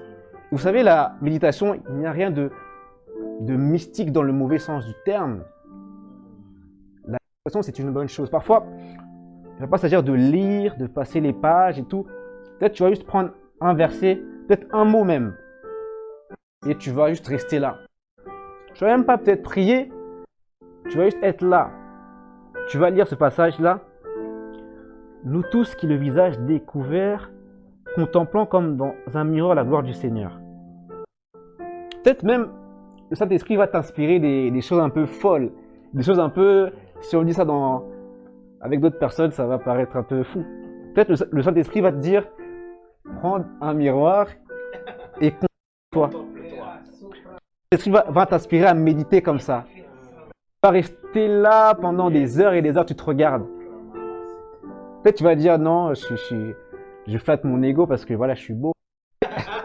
Non, c'est très spirituel, c'est hautement spirituel même. Parce que tu es en train de contempler la gloire de Dieu. Et alors que tu contemples la gloire de Dieu, tu es en train d'être transformé. Peut-être tu ne le sens pas, tu ne trembles pas, tu ne parles pas peut-être en langue encore. Et tu es là, tu médites, tu médites, tu médites. Tu lis ce verset et du coup tu es là, tu dis Seigneur, tel que c'est écrit, je vais le faire. Et parce que tu es là, parce que c'est toi qui permets tout, toi qui accomplis toutes choses, ça va se passer. Donc tu vas te regarder, tu vas te regarder, tu vas te regarder. Tu vas te regarder et Dieu honore la foi de ses enfants. Honore la foi de ses enfants. Je pense que Dieu se réjouit même lorsqu'on fait ces choses. On fait ça en fait. Dieu, il est là, il est comme un bon père, son fils en train d'essayer d'attirer son attention. Et Dieu va répondre, Dieu va se manifester tangiblement. Méditons la parole de Dieu. Méditons la parole de Dieu. Alléluia. Et lorsque tu médites cette parole-là, tu es transformé en la même image, de gloire en gloire. Nous sommes transformés en la même image, de gloire en gloire, comme le Seigneur l'Esprit. Et alors que tu es transformé, eh bien, les pensées qui étaient celles du Seigneur, les sentiments qui étaient celles du Seigneur te sont communiqués et du coup, tu es revêtu de l'Esprit, tu es revêtu du cœur de Dieu et tu commences à agir par le cœur de Dieu. Et lorsque tu agis par le cœur de Dieu, tu n'agis plus pour gagner quelque chose, tu n'agis plus pour avoir quelque chose parce que la Bible dit que nous sommes sauvés par la foi et non par les œuvres. Mais la foi est vaine sans les œuvres. La foi est nulle sans les œuvres. Ça veut dire que parfois, pour faire face aux mauvaises pensées, il faut une foi qui est, comment dire, qui est démontrée, qui est traduite par des œuvres, traduite par des actions que tu vas poser, traduite par des choses que tu vas mettre en place, par des choses que tu vas commencer à faire, traduite par une routine peut-être que tu vas commencer à t'imposer, à des choses que tu vas commencer à mettre en œuvre. Pour faire face aux mauvaises pensées, engage la parole de Dieu, engage la foi et l'action. Engage la parole de Dieu, pourquoi? Parce qu'il faut engager la parole de Dieu contre aux mauvaises pensées que tu peux avoir. Parce que lorsque tu as des pensées, je l'ai dit tout à l'heure, peut-être que tu ne vas pas les parler, les dire à tout le monde, peut-être que tu vas te confier à des gens, mais pas à tout le monde. Donc tu vas garder ça le plus de temps en toi. Ces mauvaises pensées où tu te rabaisses, où tu te dénigres, en fait, ce sont des paroles que tu relâches dans l'atmosphère de toi-même, que tu relâches dans ton corps, et du coup, ça crée un larcène. Parce qu'il y a trop de bruit, il y a trop de bruit. Et tu n'entends que ça, du coup, c'est pas bon. Quand il y a un larcène comme ça, il y a plusieurs sons comme ça, c'est désagréable. Et en toi-même, tu te crées ça. Et du coup, pour faire face à ça, il faut que tu engages la parole de Dieu. Que tu engages la parole de Dieu. Lorsque je dis engager la parole de Dieu, c'est que tu la prennes et que tu commences à la dire. Pas la dire juste en formule magique, mais la dire avec la foi dont j'ai parlé. La dire avec le fait que tu connais qui tu es, le fait que tu es transformé de gloire en gloire, le fait que tu médites également la parole de Dieu. Et tu la dis, tu l'engages avec l'action qui va avec. Tu l'engages avec le pas qui va avec. Tu l'engages avec la démarche qui va avec. Tu l'engages avec le comportement qui va avec l'attitude qui va avec. Tu engages la parole de Dieu pour faire face aux mauvaises pensées.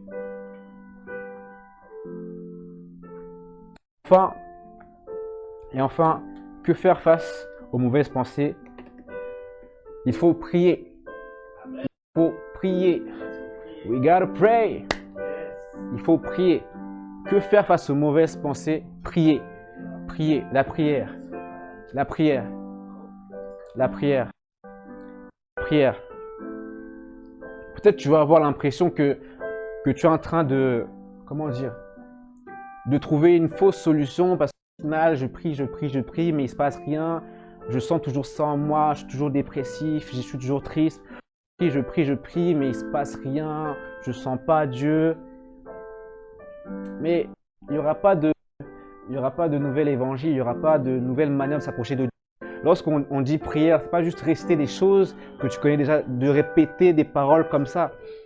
Jésus dit même que nous ne sommes pas comme les pharisiens qui sont hypocrites et qui multiplient les paroles pour qu'on les entende, qui prient au bord des rues pour qu'on les voit.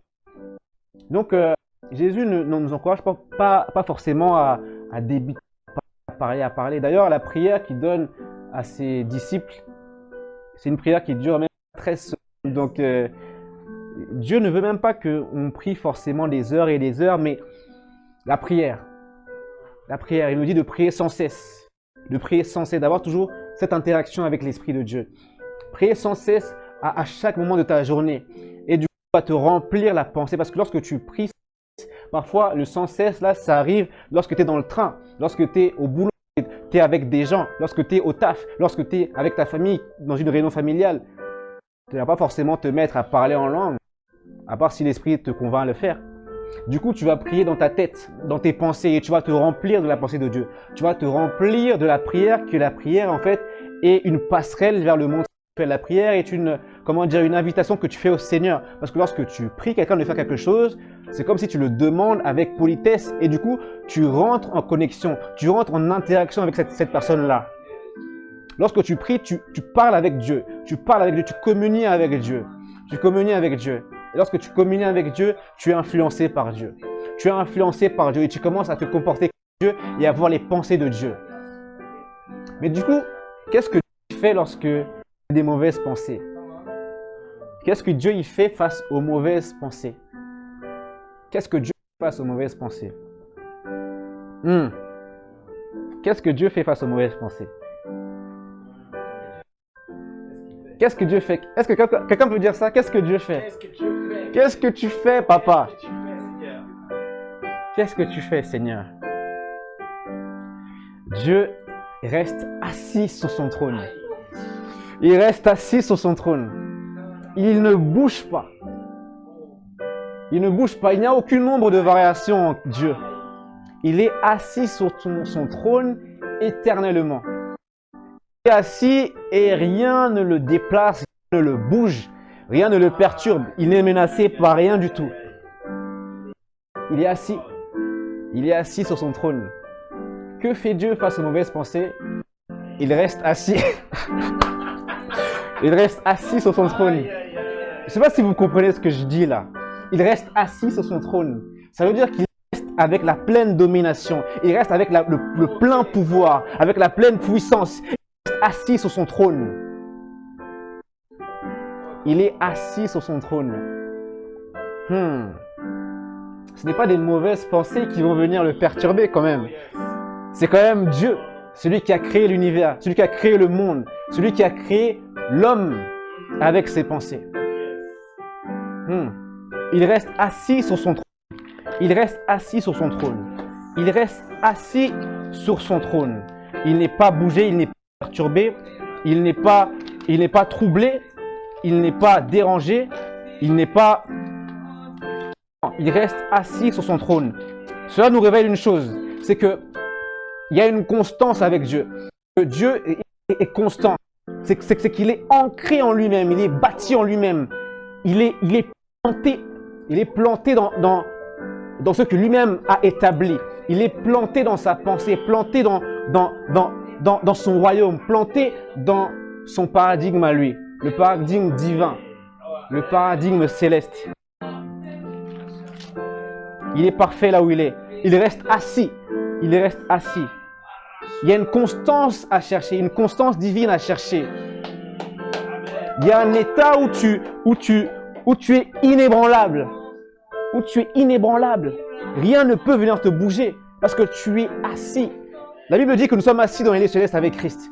Ça veut dire que nous sommes assis avec Christ qui est assis à la droite du Père. Assis. Assis. Et on est assis sur un trône qui n'a jamais que notre... Permettez-moi de le dire, fesse. Ça veut dire qu'il y a une seule personne qui est assise sur ce trône-là. Depuis, il n'y a pas eu de changement, il n'y a pas eu de... Comment dire? Il n'y a pas eu de successeur. Je disais, il est assis sur son trône. Et il est assis, il a toujours été assis. Et dans Genèse, on voit qu'il était assis, mais à un moment donné, il nous a quand même créé, il nous a quand même fait, il nous a quand même façonné. Il s'est assis au 7e jour, n'est-ce pas? Mais il nous a quand même façonné. Et lorsqu'il nous a créés, il a dit, faisons l'homme à notre image. Il a dit, faisons. Ça implique que Dieu est dans une communauté. Comment dire? Il y a une communauté dans Dieu. Voilà. Il y a une communauté dans Dieu. Et lorsque tu lis la Bible, tu comprends que on parle du Père, on parle du Fils, on parle du Saint-Esprit. Et on parle de Trinité, la Trinité. Donc il y a un conseil divin qui est établi. Il y a un conseil divin qui est établi. Je pense que lorsque Dieu a voulu créer l'homme, le Père était là et se demandait à quoi l'homme va ressembler. Et le Saint-Esprit est venu, mais regarde Jésus, regarde le Fils. Regarde comment il est, du coup, voilà. Donc il y a eu plusieurs... Je ne vais pas dire des choses comme ça, parce qu'on va dire que je dis des hérésies ici, mais vous comprenez ce que je veux dire. C'est que Dieu était bien entouré. Dieu est bien entouré. Il a un conseil spécial, un conseil divin. Et d'ailleurs, lorsque tu lis la Bible, tu vois certaines personnes dans la Bible qui ont été, comment dire, inclus à un moment donné, inclus ponctuellement dans le conseil divin de Dieu. On a Abraham qui était appelé ami de Dieu. il était appelé ami de Dieu. Et d'ailleurs, Dieu, avant de détruire Sodome et Gomorrhe, il a, comment dire, négocié avec Abraham. Il est parti voir Abraham, et Abraham est revenu plusieurs fois sur ce que Dieu voulait faire. Donc, c'est comme s'il y avait une conversation et que Abraham avait, comment dire, un droit de regard sur la décision que Dieu devait prendre.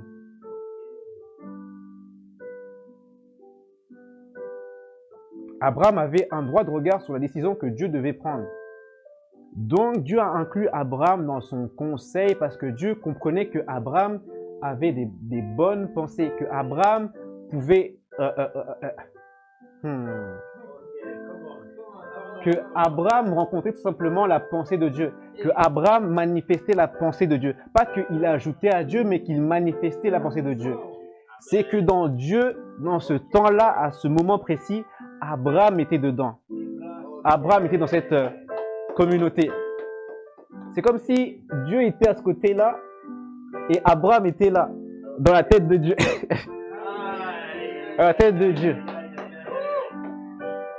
Et puis on a Moïse. On a Moïse qui a été fait Dieu pour le peuple d'Israël. On a Moïse qui n'était plus juste un prophète. Il opérait dans le ministère de Dieu. Moïse était devenu Dieu. Il était du coup inclus dans la... Je ne sais pas si on peut dire Trinité. Il était inclus dans Dieu. Et d'ailleurs, Moïse a eu à reprendre, comment dire, pas à reprendre le Seigneur, mais quand même. Il a eu quand même à dire à Dieu, celui qui l'a créé, celui qui peut faire.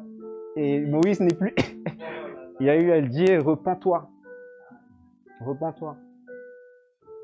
Moïse, alors que Dieu lui a dit comment dire, d'aller faire des choses, il est parti faire autre chose, mais il y a eu quand même la même manifestation. Moïse, alors que Dieu lui a donné 10 lois, Moïse est venu et il a, comment dire, fait en sorte que par la suite, il y ait plus de 613 lois. Donc, il a ajouté. Il a ajouté. Mais Moïse était dans la communauté de Dieu. Moïse était inclus parce que Dieu avait jugé bon que Moïse était en capacité d'avoir des pensées qui rencontraient les pensées divines, qui rencontraient les pensées célestes. À ce moment-là, c'était bon ce que Moïse avait prescrit au peuple. À ce moment-là, dans leur contexte-là, dans ce que Dieu voulait pour le peuple d'Israël à ce moment-là. On a Samuel, le prophète Samuel, pour qui on dit que aucune de ses paroles ne tombait à terre sans avoir fait leur effet. Ça veut soit dire que Samuel écoutait très bien Dieu ou que Dieu écoutait très bien Samuel. Parce que Samuel était inclus dans la communauté de Dieu. Donc ici, ce que je veux dire, c'est que il faut s'entourer des bonnes personnes. Il faut s'entourer de la bonne famille spirituelle. Et ici, au camp de grâce, je crois que nous sommes bien entourés. Ici, au camp de grâce, je crois qu'on a la grâce d'avoir notre prophète Yann, qu'on a la grâce d'avoir le Seigneur Dieu qui se manifeste tangiblement ici au milieu de nous, par les frères et les sœurs qui sont là, qui se manifestent par chacun d'entre nous, par l'équipe que nous sommes.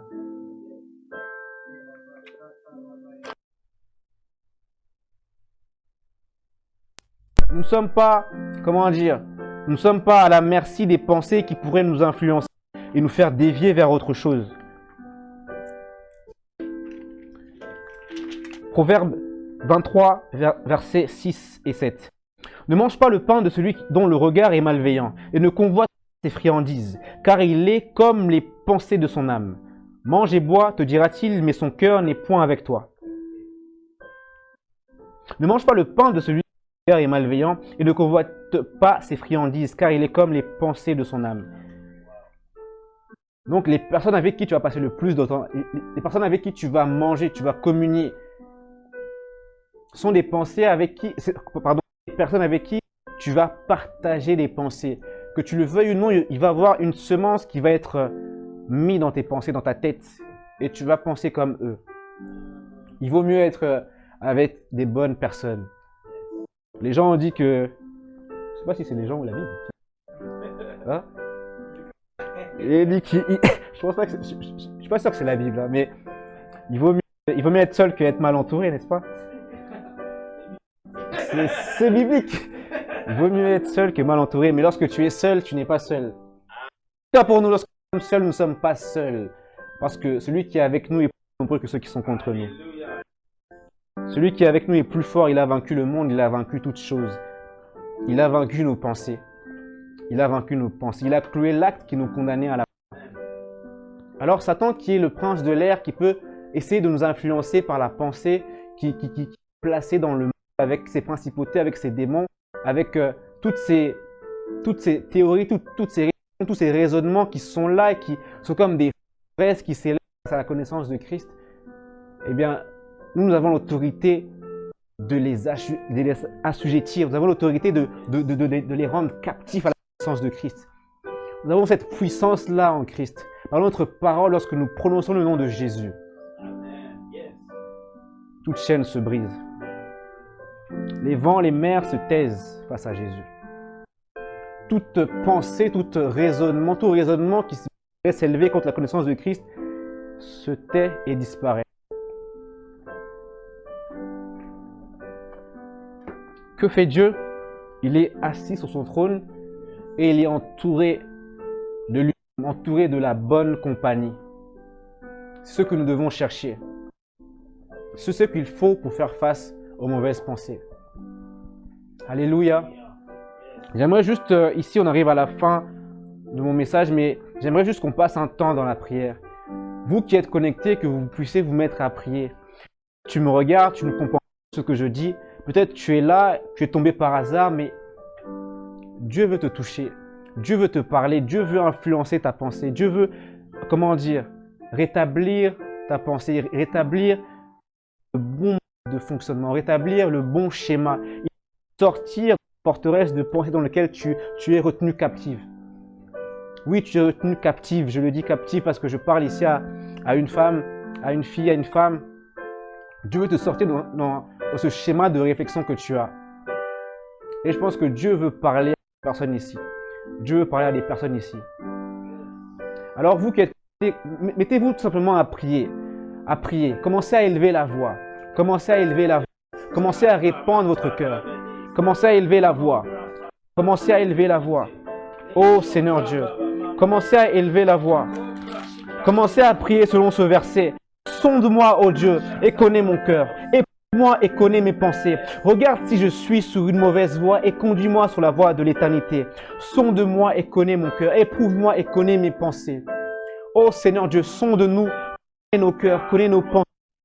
Seigneur Jésus-Christ. Voilà où nous dévions, voilà où nous ne sommes pas, Seigneur Dieu, ta pensée. Voilà où nous sommes en opposition à ta pensée. Voilà où nous avons des mauvaises pensées de la chair, Seigneur Dieu. Oh Seigneur Dieu, sonde-moi, connais mon cœur. Sonde-nous, connais nos cœurs et nos pensées, Seigneur Jésus. Oh Seigneur Dieu, maintenant tu connais les cœurs et les pensées des personnes qui sont connectées, Seigneur Dieu. Tu connais leur cœur, Seigneur Dieu, tu les sondes, Seigneur Jésus-Christ. Et tu les conduis vers la voie de l'éternité. Tu les conduis vers la voie de la vie, vers la voie de l'amour, oh Jésus. Oh Seigneur Dieu, fais-le, fais-le Père. Fais-le Père, car c'est ton désir, ce que toi tu veux, Seigneur Dieu. Ce que toi tu veux, Seigneur Jésus-Christ, rétablir, Seigneur Dieu, cette cohésion, rétablir cette harmonie, Seigneur Jésus-Christ. Rétablir, Seigneur Dieu, cette vie de l'esprit, cette communion, Seigneur Dieu. Cette communion, Seigneur Dieu, qui nous permet d'être en bonne santé spirituelle, en bonne santé physique, en bonne santé au niveau de notre âme, Seigneur Dieu. Où tout en nous, Seigneur Dieu, est saint et connecté en toi, Seigneur Jésus-Christ. Ô Père, fais-le, Seigneur. Ô Jésus. Et la mandra dia sakaide. Fumalia shanalama sanaliaka. Legondra da sakaina lode. Et katayanama sovradias. Ô Saint-Esprit. Ô Saint-Esprit. Amen.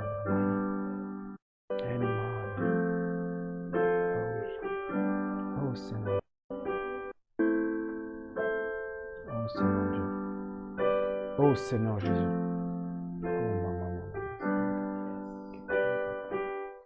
Thank you Jesus. Thank you Jesus. J'avais cette parole-là avant que j'arrive. Je ne sais pas si c'est quelqu'un qui est connecté ou ça sera en différé, mais une personne qui, je voyais plutôt une femme, une personne qui qui est en train de penser, qui est en train de penser, qui est en train de penser, et qui a un choix à faire, qui a pas un choix dans le choix, mais une direction à prendre en fait. Une direction à prendre en fait. Il y a tout plein de, comment dire, tu es en train de te regarder, tu te vois pas assez, je suis trop petite, je suis trop faible. Tu es en train de même voir ton état physique en fait. Tu vois ton état physique qui semble se dégrader et tu te dis je peux pas aller là-bas, je peux pas faire ça. Je n'aurai pas la capacité en fait. Dieu est là et est en train de te dire que c'est la chair qui est en train de te parler. Dieu est en train de rétablir sa pensée maintenant. Dieu est en train de rétablir sa pensée maintenant. Alors que tu es connecté, alors que peut-être tu regardes ça en différé, Dieu est en train de te parler maintenant. Dieu est en train de te parler maintenant. Dieu est en train de te dire non ma fille. Non ma fille, ce n'est pas ce que moi je pense. Toi tu penses ça mais tu penses mal. Moi je te veux là où tu m'as envoyé. Ne te limite pas à cause de ton corps qui semble montrer des signes de faiblesse. Ton corps dépend uniquement de toi et dépend uniquement de la ligne directrice de ton âme. Et dépend uniquement au fait que tu sois aligné ou non à l'Esprit de Dieu. Et parfois, être aligné à l'Esprit, être aligné à la pensée de Dieu, ça va être inconfortable, ça va te demander un effort, ça va te demander de redoubler d'efforts, mais Dieu est en train de te convaincre là. Dieu est en train de te convaincre là. Oh Jésus. Oh Seigneur Dieu. Oh Seigneur Dieu. Oh Namama Sakanama. Rena Iskanala Mama Suvan. Rekana Mama Shotaya Dabaisi. Thank you, Jesus.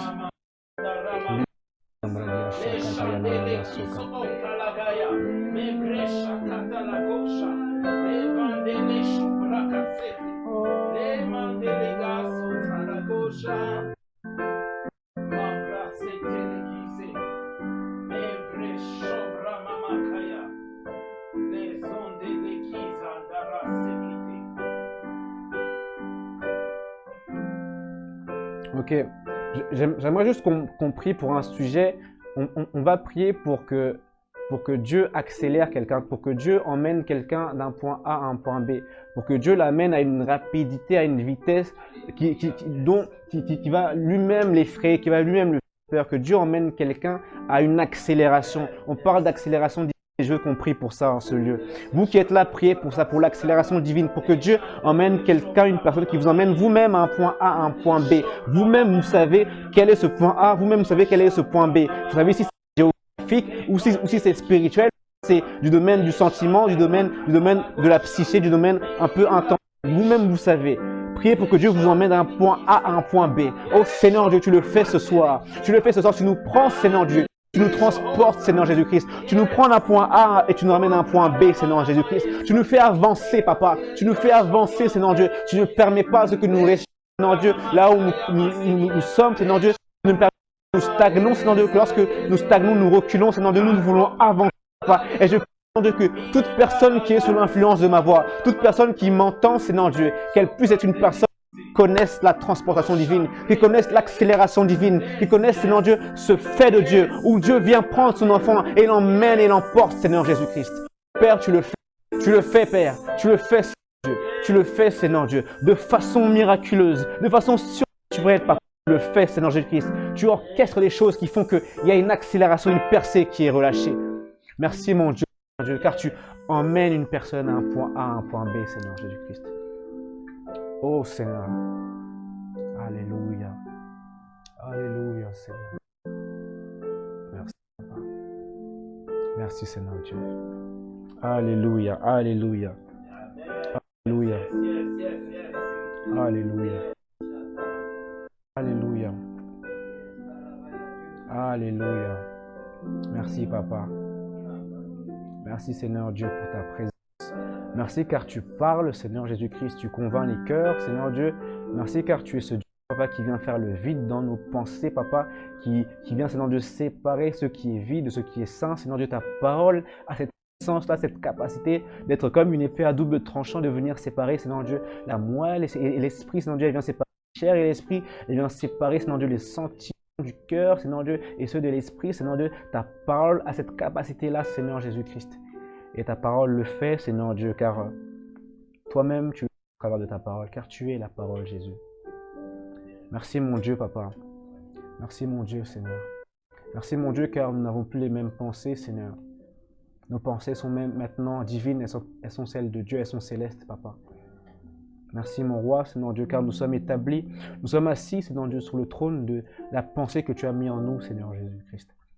La pensée, Seigneur Dieu, que nous sommes des créatures merveilleuses, que nous sommes appelés, Seigneur Dieu, que nous sommes, Seigneur Jésus-Christ, sauvés par la foi, Seigneur Dieu, que le salut en Christ et que rien ne peut nous séparer de l'amour. Nous sommes ancrés dans ce fait-là de vérité, Seigneur Dieu, que nous sommes créatures, Seigneur Dieu, et que nous marchons en nouveauté de vie, Seigneur Dieu. Nous sommes en cela, Papa. Le passé est passé, Seigneur. Le passé n'est plus, Papa. Les limites d'hier ne sont plus aujourd'hui, Seigneur Dieu. Par le feu, par ta présence, par ton action, Seigneur Christ. Merci car tu nous transformes de gloire en gloire et nous sommes changés, Seigneur Dieu, à la même image que toi, Seigneur Dieu.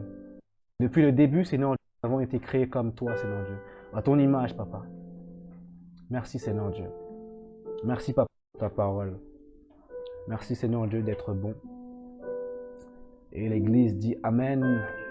Amen. Amen. Amen. Est-ce que quelqu'un peut dire, taper Amen. Amen. Amen. Je ne vois pas vos Amen.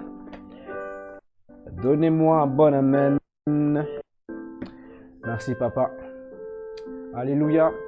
On arrive à la fin de ce Power Friday. On arrive à la fin de ce live. Je pense que Dieu nous a parlé aujourd'hui. Moi-même, il m'a parlé. Moi-même, il m'a édifié. Et vraiment, ces temps que nous prenons là, ce ne sont pas des temps où nous n'avons juste rien à faire, mais c'est le temps que nous considérons qu'il est bon de passer dans la présence de Dieu, qu'il est bon de passer en méditant la parole de Dieu, en partageant la parole de Dieu.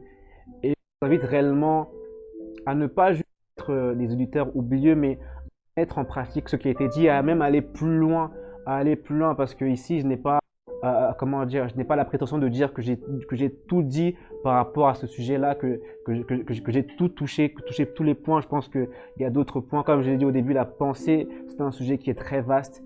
Mais en tout cas, j'ai dit ce que Dieu m'a donné à cœur de vous partager ce soir. Et je crois que ça vous a aidé. Moi, j'ai été... Alléluia. Yes, on peut applaudir. On peut applaudir. Merci, Papa. Merci, Seigneur Dieu. Thank you, Jesus. Yes. Alors voilà, c'était le Power Friday. Amen. Amen. Je vois des flammes. Je vois des tops. Merci. Merci, Seigneur. Merci. Merci, Seigneur. Merci à Dieu. C'est Dieu qui donne. Joël, J 2 fois. Amen, amen. Il écrit 2 fois Amen. Amen. Amen. Mara Metsim.